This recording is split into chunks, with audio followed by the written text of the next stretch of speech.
Quero saudar a toda essa igreja reunida aqui nesse templo, com a graça e a paz do Senhor Jesus.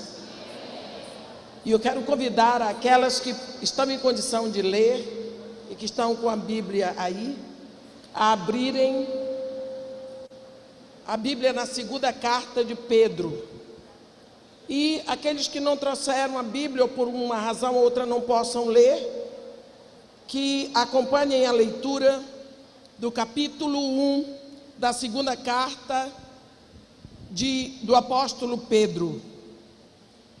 No capítulo 1, o apóstolo diz: Simão Pedro, servo e apóstolo de Jesus Cristo, aos que conosco obtiveram fé igualmente preciosa na justiça do nosso Deus e Salvador Jesus Cristo. Graça e paz vos sejam multiplicadas no pleno conhecimento de Deus e de Jesus nosso Senhor, visto como pelo seu divino poder nos têm sido doadas todas as coisas que conduzem à vida e à piedade, pelo conhecimento completo daquele que nos chamou para a sua própria glória e virtude, pelas quais nos têm sido doadas as suas preciosas e muito grandes promessas, para que por elas vos torneis coparticipantes na natureza divina, livrando-vos da corrupção das paixões que há no mundo. Por isso mesmo, vós, reunindo toda a vossa diligência, associai com a vossa fé a virtude, e com a virtude o conhecimento, e com o conhecimento o domínio próprio, e com o domínio próprio a perseverança, e com a perseverança a piedade, e com a piedade a fraternidade, e com a fraternidade o amor. Porque estas coisas existindo em vós, e em vós aumentando, fazem com que não sejais nem inativos, nem infrutuosos, no pleno conhecimento do nosso Senhor Jesus Cristo. Pois aquele a quem essas coisas não estão presentes é cego, vendo só o que está perto, esquecido da purificação dos seus pecados de outrora. Por isso, irmãos, procurai com diligência cada vez maior confirmar a vossa vocação e eleição, porquanto procedendo assim, não tropeçareis em tempo algum, pois desta maneira é que vos será amplamente suprida a entrada no reino eterno do nosso Senhor e Salvador Jesus Cristo. Amém. Quando nós lemos esta segunda carta de Pedro, principalmente no capítulo 3, o apóstolo diz: irmãos, esta é a segunda epístola que vos escrevo, e nas duas eu não coloco nada novo. Eu só quero vos lembrar de pontos básicos, coisas pequenas, que com o passar dos anos vocês podem ter esquecido. E nós hoje, igreja do século 21, estamos com tantas coisas novas. O progresso tecnológico, material, científico é tão tremendo, e isso tudo está nas nossas vidas e está dentro da igreja. Então nós somos levados por uma corrente de coisas grandiosas, e mesmo no púlpito pregamos de coisas grandes, e somos levados muitas vezes a esquecermos daquelas coisas básicas, daquela fé básica, daquele evangelho simples, daquelas coisas primeiras. E é isso que o apóstolo Pedro diz: eu não estou escrevendo nada novo, eu só quero que vocês se lembrem das coisas básicas que facilmente podem ser esquecidas. Então ele diz: olha, abre o olho, porque é possível que você esteja em Cristo e a si mesmo seja infrutífero e inativo. E você diz, não é possível. É, porque o apóstolo está dizendo o que todo apóstolo devia dizer. Repetir o que Jesus já disse. E Jesus diz, no capítulo 15 do Evangelho de Jesus, segundo João, eu sou a videira verdadeira, meu Pai é o agricultor. Todo ramo que, estando em mim, não der frutos, ele corta. Olhe bem. Todo ramo que, estando em mim, não der frutos, o meu Pai corta. E aquele que dá fruto, ele poda, para dar mais fruto ainda. Então, se Jesus Cristo diz, é verdade. É possível que uma pessoa esteja em Cristo e a si mesmo não produza frutos, e a consequência é o corte, não é a poda, mas é o corte da separação. Então nós não podemos brincar com isso. Pedro então identifica para nós que o plano de Deus para nós não é salvação. Deus não tem por objetivo a nossa salvação. Deus tem por objetivo a nossa santificação. E é por isso que Ele nos salva, para que sejamos santos. Quando Deus nos salva, Ele faz o trabalho sozinho.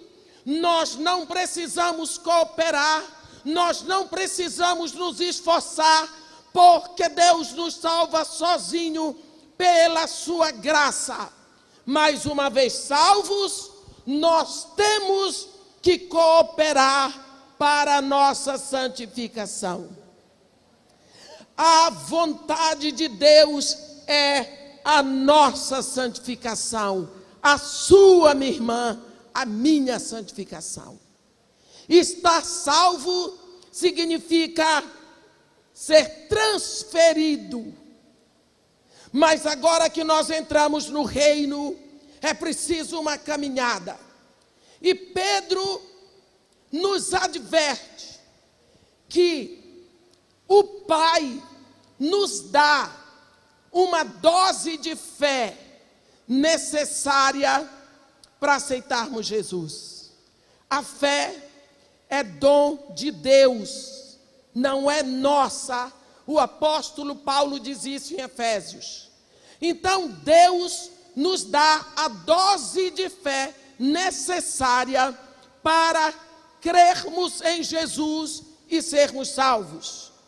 A palavra de Deus diz em Efésios, em quem vós também, tendo ouvido a palavra da verdade, o evangelho da vossa salvação, tendo nele também crido, fostes selados com o Espírito Santo da promessa. A palavra de Deus, meus irmãos, é isca para aqueles que são escolhidos, daqueles que são chamados. Existem peixes, cardumes inteiros, que rejeitam uma isca de camarão, mas eles são atraídos por uma isca de minhoca. Você bota minhoca no anzol, joga, uns passam, outros agarram. Porque tem peixe cuja isca é minhoca, outros camarão, outros sardinha. No rebanho da humanidade, a isca para aqueles que são escolhidos é a palavra de Deus. Quando você prega a palavra de Deus, aqueles que são escolhidos receberão a palavra de Deus e virão. No capítulo 17 de Atos, Paulo, pregando no Areópago, alguns se agregaram a eles, eram os chamados. A Bíblia fala do Areopagita Dionísio, outros não quiseram. Então, quando você está numa conferência e você ouve a palavra de Deus, você aceita Jesus porque Deus já tinha colocado em você um elemento necessário chamado fé, que é dom de Deus, para você vir. Agora você veio, você tem a fé básica, você tem o alicerce. Tem gente que se conforma com isso. Pedro diz: cuidado, não. Agora que você veio, você tem que se esforçar, colocando toda a sua diligência para um trabalho conjunto com Deus. Você vai associar, você vai acrescentar 7 qualidades que o apóstolo identifica para nós. Quando nós lemos essa segunda carta de Pedro, parece que o apóstolo estava interessado em aritmética, porque ele fala em multiplicação, ele fala em adição, ele diz que Deus multiplica a fé e nós acrescentamos qualidades. Ele diz que sobre este fundamento, que já está pronto, o que é a fé, você está no reino, você vai se esforçar para colocar virtude, e Deus multiplica a sua fé. E você coloca conhecimento, e Deus multiplica a sua fé. E você coloca domínio próprio, e Deus multiplica a sua fé. E você coloca perseverança, e Deus multiplica a sua fé. E você coloca piedade, e Deus multiplica a sua fé. E você coloca fraternidade, Deus multiplica a sua fé. E você coloca amor, e Deus multiplica a sua fé. E você pode dizer como Paulo: lutei o bom combate, completei a corrida, e não guardei nada do meu esforço, só a fé que Deus multiplicou em mim. Mas Deus multiplica a sua fé na medida que você aplica toda a sua diligência para adquirir essas qualidades que fazem de você um homem na caminhada santa para a glória de Deus. Pedro diz que se você não se esforça por essas qualidades, você se torna cego, vendo o sol que está diante dos seus olhos, e você se torna esquecido da purificação dos seus pecados de outrora. Cego. Você passa a ser uma pessoa que vê a realidade como qualquer ímpio. Você olha e só vê o que o ímpio vê. Você é incapaz de orar pela nação, porque você diz: não tem jeito. Você é incapaz de orar pela sua família, porque você diz: não tem jeito. Você é capaz de orar por um doente, incapaz de orar por um doente terminal, porque você diz: o médico já disse que não tem jeito. Você é incapaz de orar por uma pessoa quando o médico deu o veredicto. Eu quero saber se foi o médico que criou o homem. Eu quero saber se a nossa vida está nas mãos do médico ou na mão de Deus. Então, quando você olha pela ótica humana, significa que você não está com olhos espirituais. Quando o profeta Eliseu estava cercado pelo exército da Síria, Geazi olhou e viu que estavam cercados pelo exército inimigo. Ele disse: meu senhor, o que faremos? Eliseu disse: não temas, porque maior é o número dos que estão conosco do que estão com eles. Mas Geazi não via, e porque estava sofrendo, Eliseu fez a seguinte oração: Senhor, abre-lhe os olhos para que veja. E Geazi imediatamente viu que eles estavam cercados de carros de fogo com cavalos de fogo. Os carros de fogo, os cavalos de fogo não chegaram àquela hora, já estavam lá, mas Geazi não podia ver, porque ele era cego, ele só via o que estava diante dos olhos dele. É preciso que você olhe além, é preciso que você seja liberto das amarras das circunstâncias, É preciso que você olhe com olhos de filhos de Deus, de gente que tem vitória, que já está sentado nas regiões celestiais em Cristo. É preciso que você olhe com os olhos de quem é escolhido, de quem está andando, de quem está frutificando, de quem está completamente imerso em Cristo, assentado com Ele nas regiões celestiais. Pedro diz que se você não se esforça para adquirir essas qualidades, além de cego, você se torna esquecido da purificação dos seus pecados de outrora. Infelizmente, nós vemos isso acontecer. As pessoas tratando com leviandade a sua conversão. Não tem noção do que aconteceu no momento em que abriram o coração para Jesus.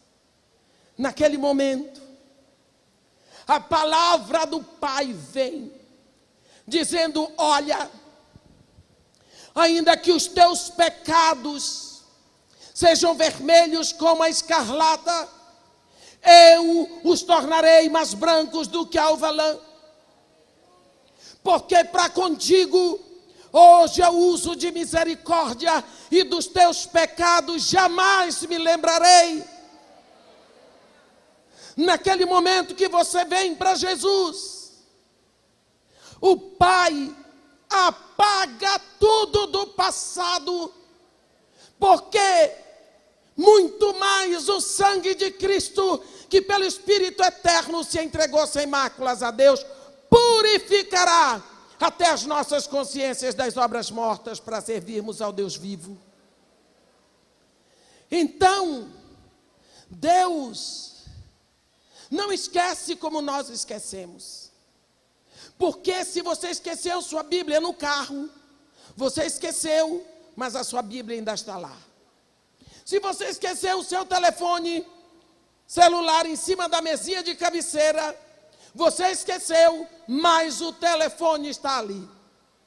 Quando Deus esquece, apaga. Não existe mais encanto nenhum.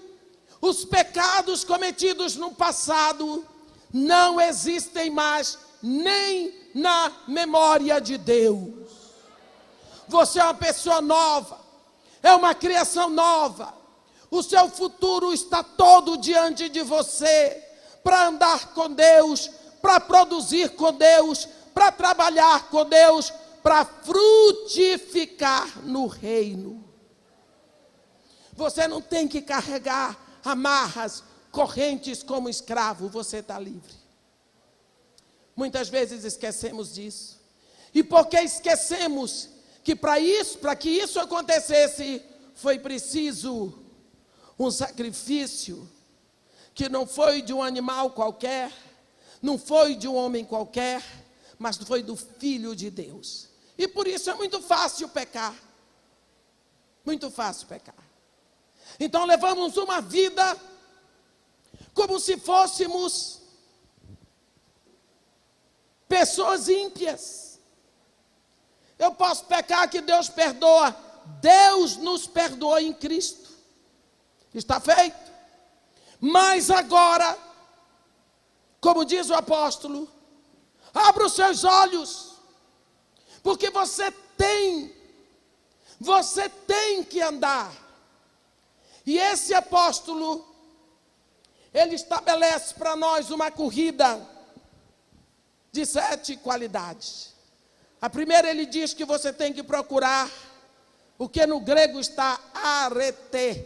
Na Bíblia está escrito virtude, mas é melhor traduzido por excelência moral. O nosso chamado é como filhos de Deus. E se Deus é excelente, nós temos que ser excelentes em tudo. O nosso chamado é em santidade.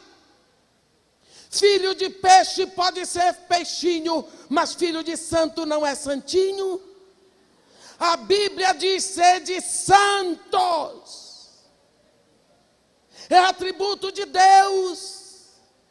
É por isso que Ele nos dá o Espírito, o seu próprio Espírito, o Espírito Santo, é para operar conosco santificação.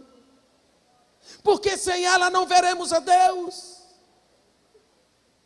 Precisamos ser excelentes, sim. Exigentes, sim, em tudo.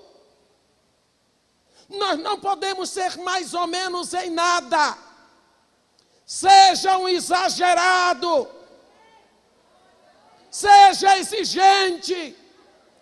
Não abra mão dos atributos que Jesus Cristo conseguiu para você. Exija excelência. Se você é estudante, seja o melhor. Se você é operário, seja o melhor. Em tudo que você fizer, faça o melhor, porque você é filho de Deus, o seu chamado é em excelência.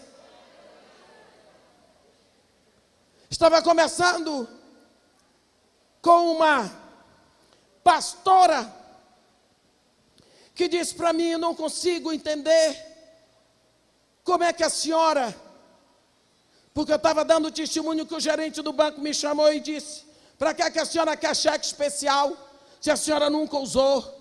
Eu disse: eu não quero e não pedi. Foi o banco que exigiu que eu tivesse para manter a conta, e como eu preciso manter essa conta, eu estou aí, cheque especial. Mas a senhora nunca usou. Eu disse: o dinheiro do cheque especial não é meu, moço, é do banco. O banco não é meu pai, não é minha mãe, não é meu marido. Para que eu vou usar o dinheiro do banco? Eu não posso dever a ninguém, porque o meu pai diz: a ninguém você deve nada, a não ser o amor. Eu sou proibida de dever. Eu posso ter compromissos a serem saudados. No dia de pagar a conta da luz, no dia de pagar o condomínio, no dia de pagar plano de saúde. Mas débito não, compre menos. Se você passar um ano sem comprar roupa, não vai andar sem roupa, porque seu guarda-roupa está cheio. Se você passar um ano sem comprar sapato, não vai andar descalço, porque você só tem um par de pés e tem uma opção de sapato. Compre menos. E você vai ter dinheiro para enviar missionários, para andar nas sandálias dos missionários, pregando a palavra onde você não pode ir, você envia.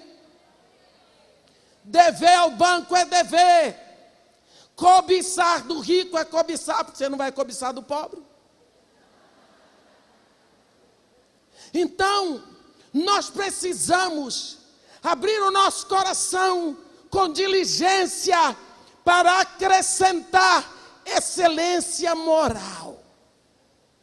Devemos ser reconhecidos como pessoas excelentes. Não aceite metade.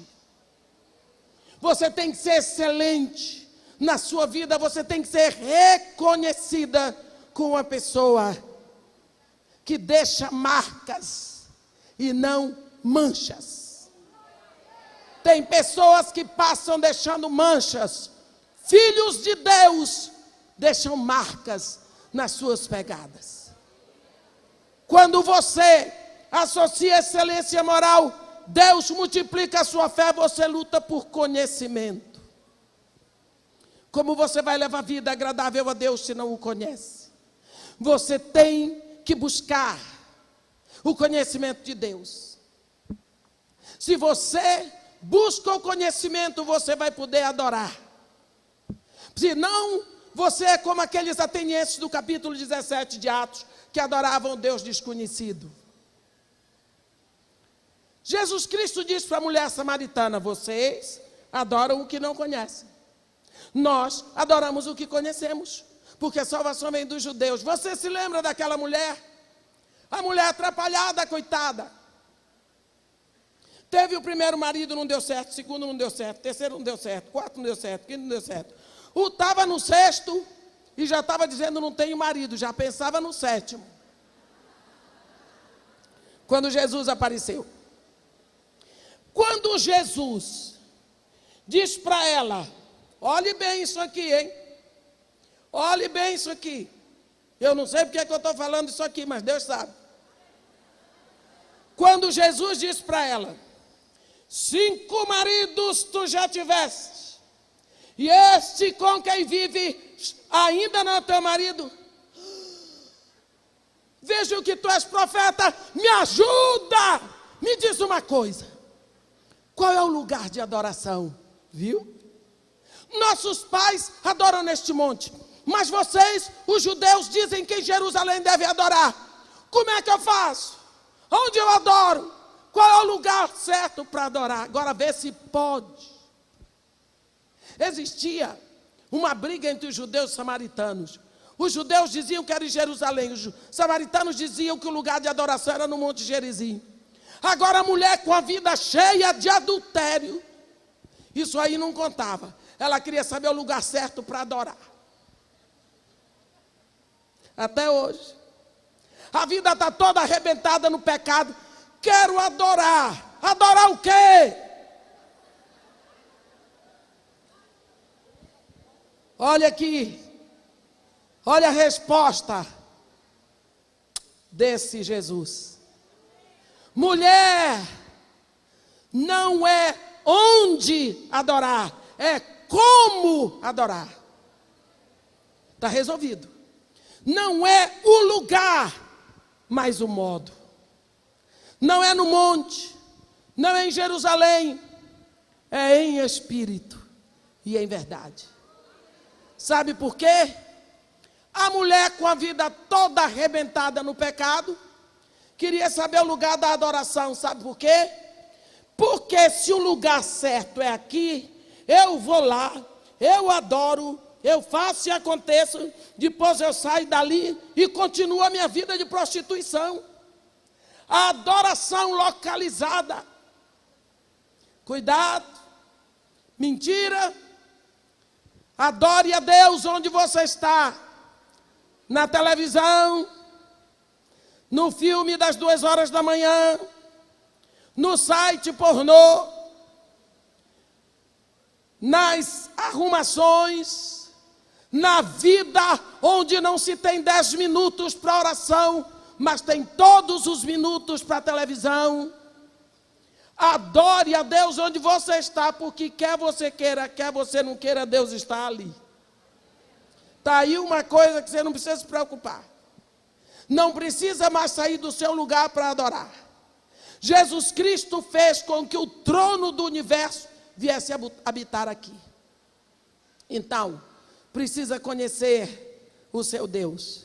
E quando você busca esse conhecimento, Ele multiplica a sua fé e você luta por domínio próprio. Domínio próprio é uma maravilha.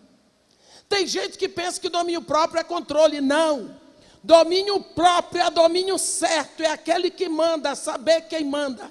Quem manda é aquele que lhe comprou, é aquele que pagou o seu preço, é aquele que é o seu dono, é aquele que é o seu proprietário, Jesus. Paulo, no capítulo 24 de Atos, ele estava numa situação diante do governador Félix, que todo mundo pensava que a vida de Paulinho estava na mão do governador. Procuraram um grande orador para levantar libelo contra Paulo.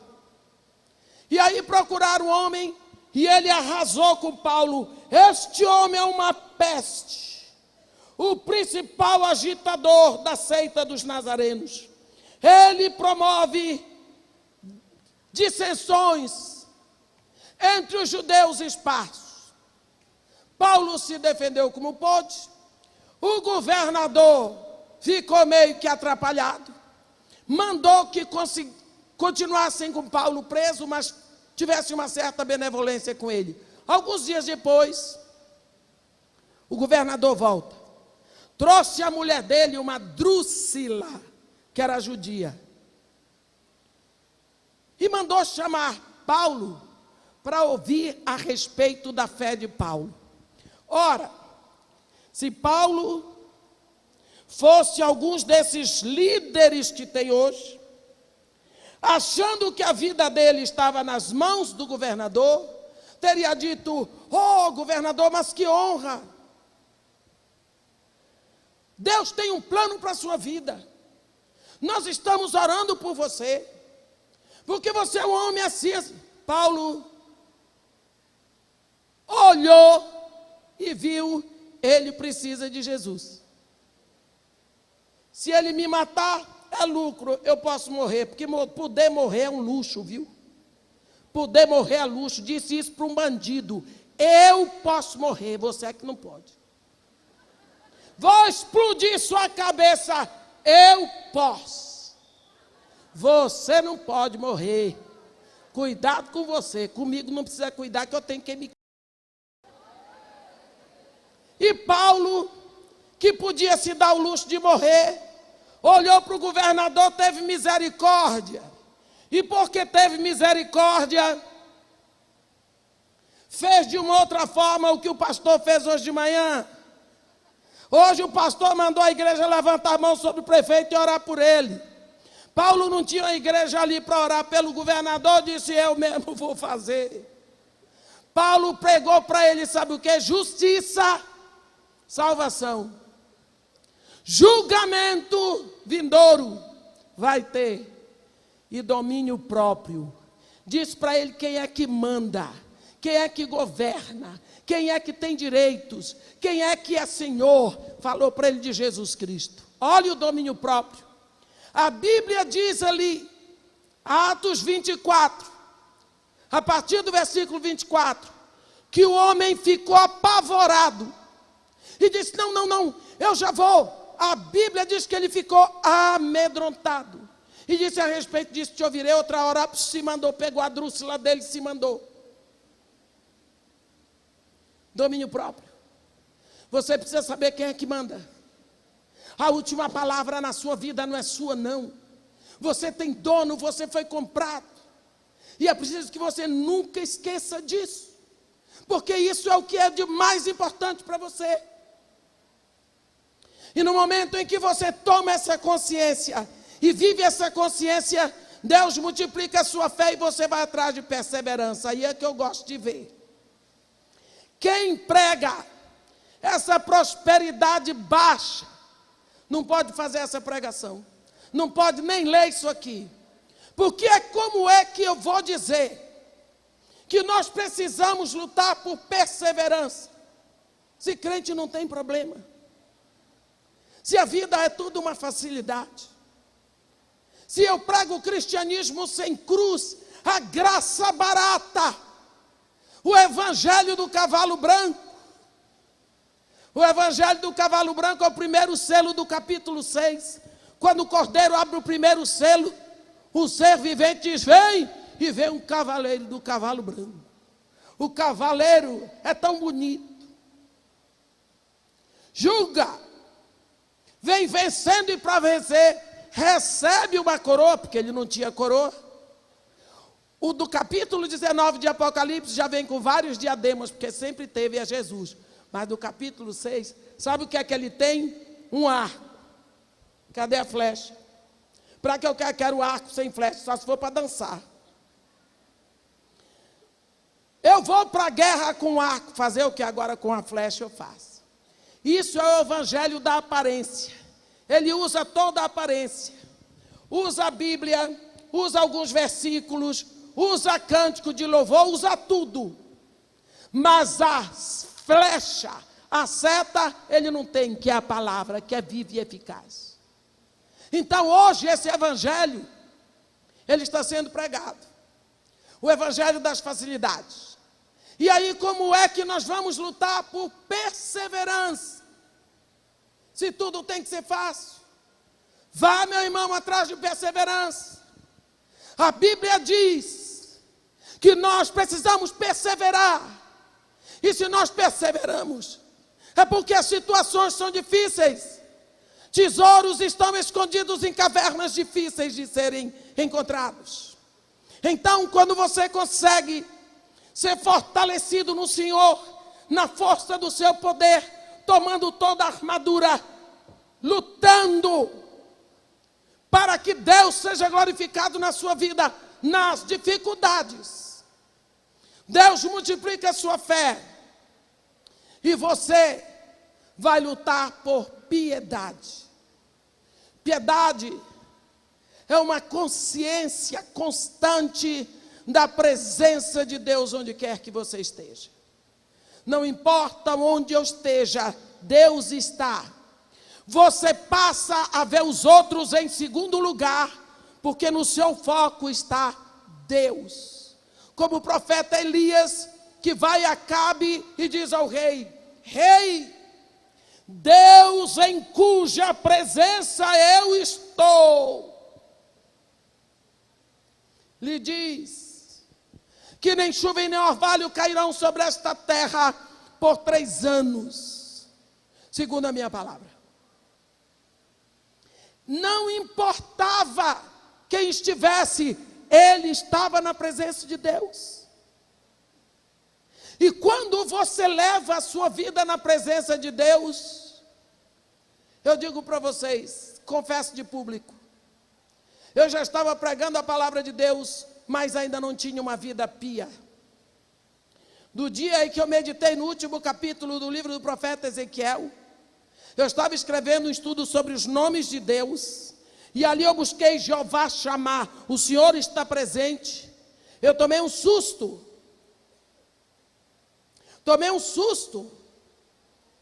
Deus está aqui onde eu estou. Quando eu estou mentindo, quando eu estou com maus pensamentos, quando eu estou fazendo coisa errada, Deus está. Eu pratico o mal na presença de Deus.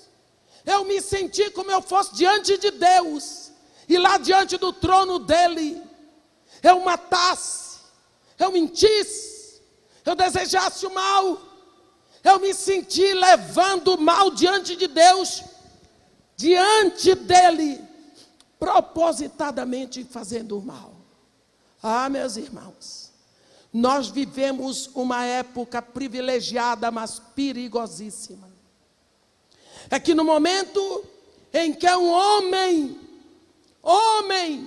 Jesus, com um corpo de homem transformado, ele sobe e ele é entronizado ao lado direito do Deus Todo-Poderoso. Há um homem nos céus, e toda a autoridade nos céus e na terra foi dada a um homem, Jesus.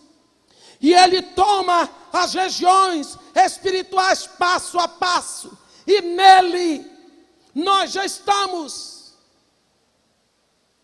Nesse dia em que tem um homem entronizado nos céus, Deus manda o seu próprio Espírito para habitar na terra. Então, assim como Jesus tem direito aos céus e à terra, o Espírito Santo tem direito às terras e os céus. Porque antes, os céus são os céus do Senhor, a terra deu a ele aos filhos dos homens. Mas agora, o Filho do Homem subiu, o Espírito do Santo também desceu. Tudo o que você faz, ou pensa em fazer, Ele está sabendo, Ele está presente. Você faz diante dEle. Quando você mente, ou quando eu minto, diante dEle. Se nós não lutarmos por essa qualidade chamada piedade, nós vamos continuar afrontando o santo, porque nos esquecemos diante de quem nós estamos. E quando você luta, e você consegue, porque quando você quer algo que Deus quer, você liga e Ele lhe dá todo o poder. Aí Ele multiplica a sua fé e você luta por fraternidade. Você vai aprender a saber que você é parte de um conjunto. Você vai aprender que você faz parte de um corpo. Você vai amar as pessoas independentes da cor da sua pele, independente do seu grau de cultura, independente do seu nível financeiro, independente da sua idade, independente do seu status social. Fraternidade. E quando você consegue ser um nesse corpo, sem julgar, simplesmente amando. Muitas pessoas me dizem, como é o meu trato com os bandidos na favela? Eu disse, eu não vou para a favela procurar bandido, porque para procurar bandido eu não precisava subir a favela. Aqui embaixo mesmo tem. E eu vou ali porque a ordem que eu tenho é amar. Se não for para amar, o que é que eu vou fazer lá? De ódio eles já estão cheios, de perversão já estão cheios, de rejeição já estão cheios.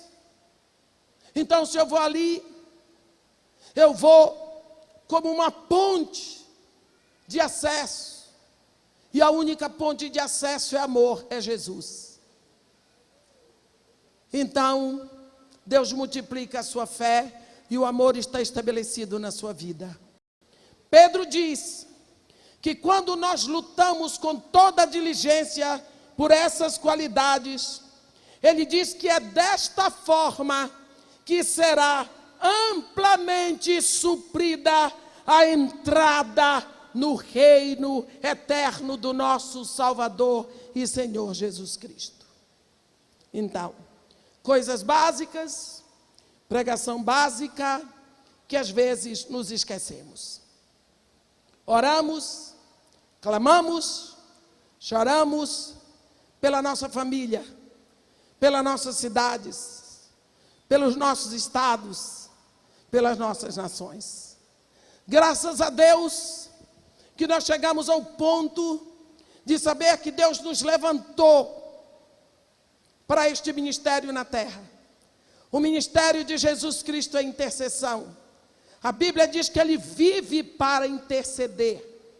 E este mesmo Espírito está no coração daqueles que resolvem, que precisam, porque isso é uma necessidade. Porque quando você intercede por alguém, é você que vai diante do rei. É para você que Ele estende o seu cetro. E você então intercede pelo seu povo. Você vai na frente e você se torna um árbitro entre o trono de Deus e o seu povo. E quando um povo não tem árbitro, ele fica separado. Hoje nos reunimos num momento tão decisivo. Nós não podemos esquecer que nós somos um povo escolhido para ser a igreja do século 21. Deus nos escolheu em Cristo antes da fundação do mundo, mas Ele nos trouxe apenas agora para sermos a sua igreja no século 21. Quando olhamos para trás, vemos os irmãos da igreja em Antioquia, em Jerusalém, na Ásia Menor, cumprindo cabalmente o seu dever, o seu ministério, o seu chamado, sendo igreja do primeiro século.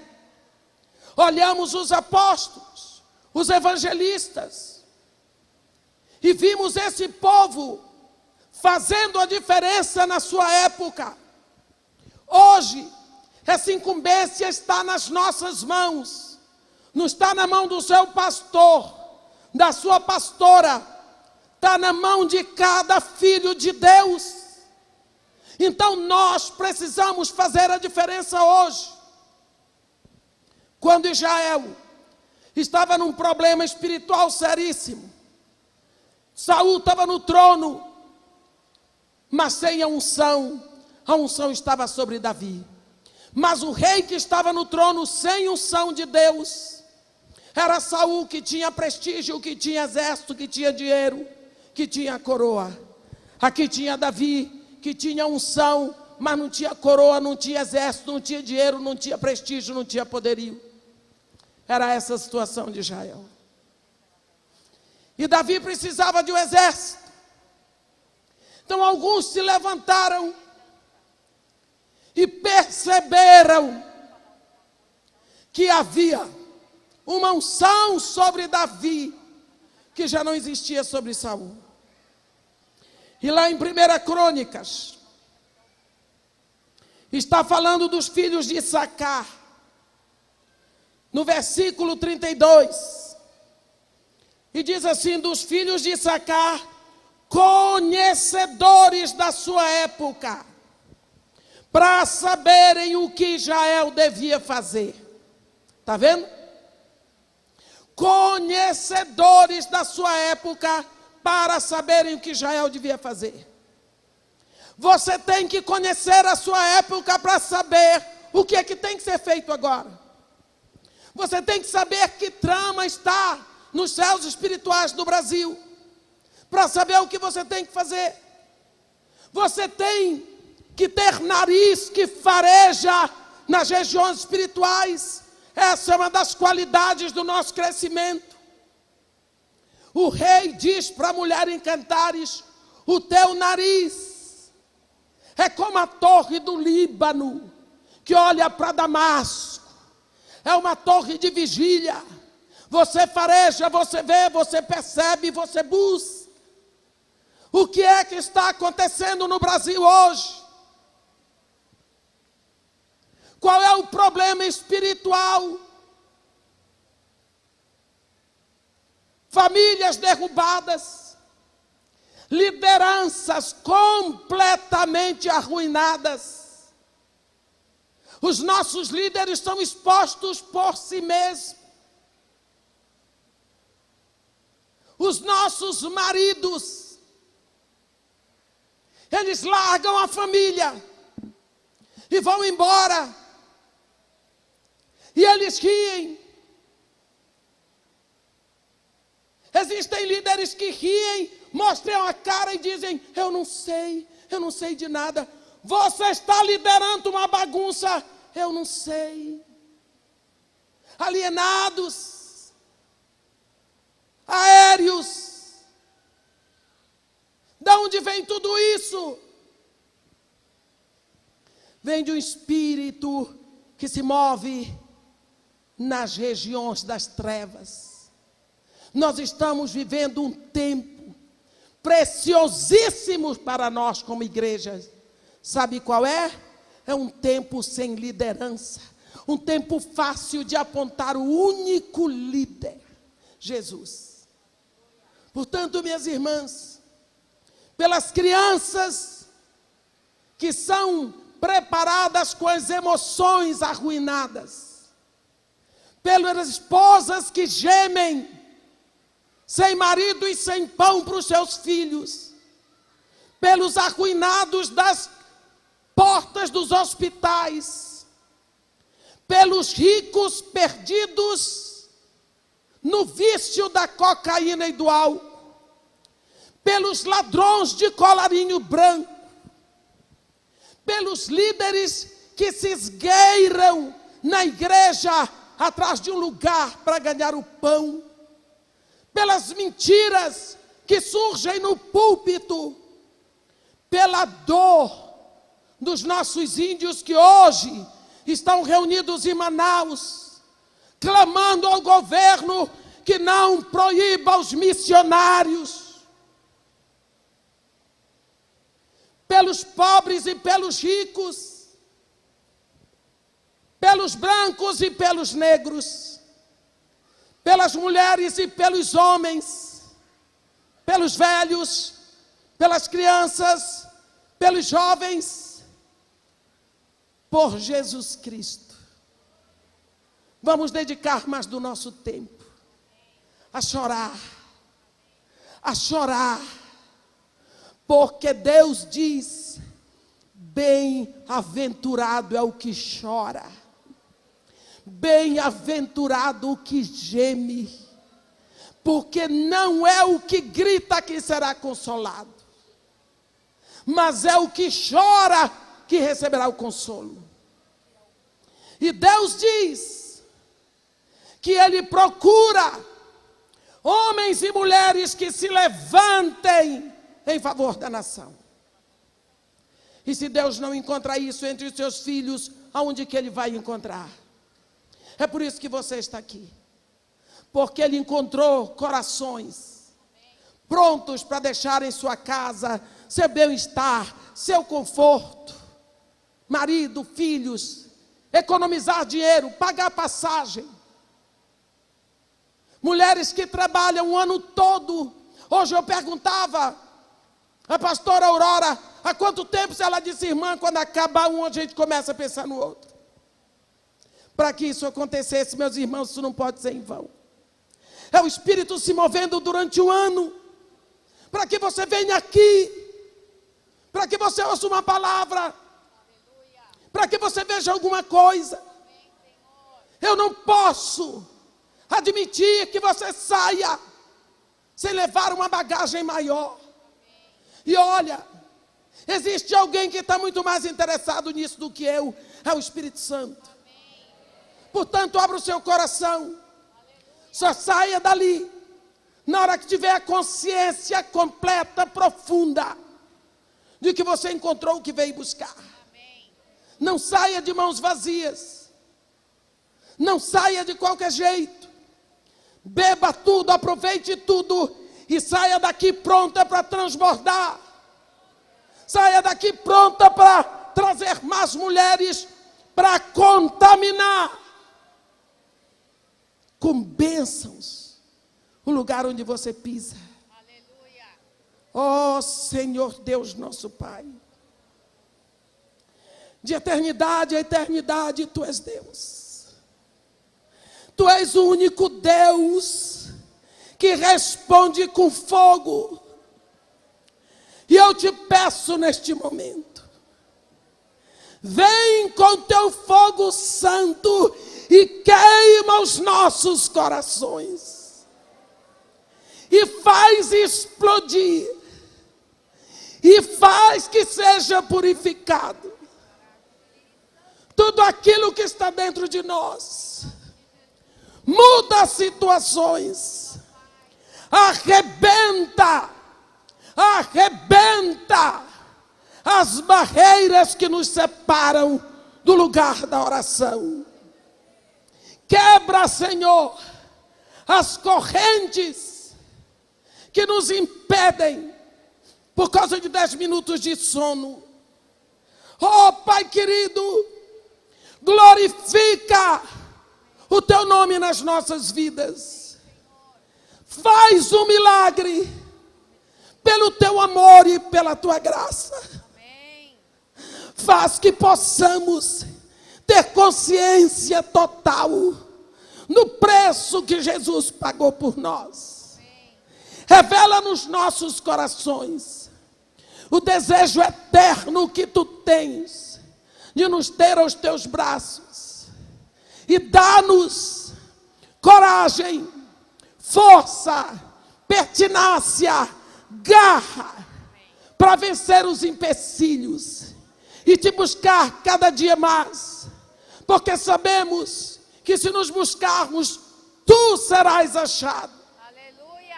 Oh Pai querido, em nome de Jesus, amém, desdobra o Teu braço, amém, Pai, sobre o Brasil, amém, sobre São Paulo Estado, São Paulo capital, amém, sobre todas as cidades aqui representadas. Em nome de Jesus.